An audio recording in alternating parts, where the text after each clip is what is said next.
তোমার কলের পরে পানির শব্দ শুনি মোর কল যা দুপুকে করে। ওইটা কায় রে? ওরা তো আমার ভোটার মনে হয়েছে। চল তো দেখি ভোটটা নিয়ে পাই কিনা। চলো চলো।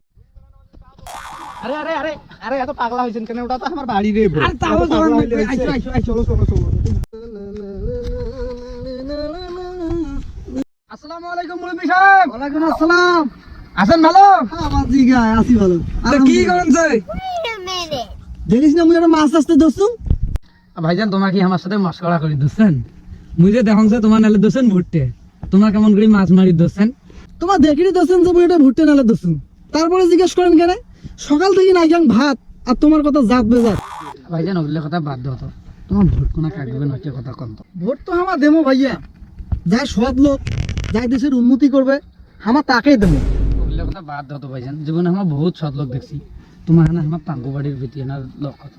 ভাইয়া তোমাগুলা ভোট দিলে তো মহিলাগুলো জহুত বাড়ে, মহিলাগুলো খুব অত্যাচার করে। এই জন্য এবার ভালো একটা সরকার বানিয়া মহিলাগুলোকে উচিত শিক্ষা দেয়। তোমার কি করে ভাবির উপর এত তাও? ওর জন্য মোর জীবনটাই গোলমাল। ভাত আনতে মেরমারা আর তকার দিয়ে দুনিয়ার ঝাল। উপরের মুখ দিয়া খাং ভাইয়া, উপরের মুখ তো মোর সয় আর নিচের মুখ ভাইয়া মোর এমন ভাবে কপ কপায়, এপাকে মোর জীবন যায় আর উপাকে ওই আদালত বসি পান চাবা। ভাইয়া আবার কেন বা পেটটা মোর মুসরিত ধরছে। তোমার থাকেন তো মুই না বাড়ি থেকে আইসো। আমার তামাক পাড়ির ভিতরে দেখেন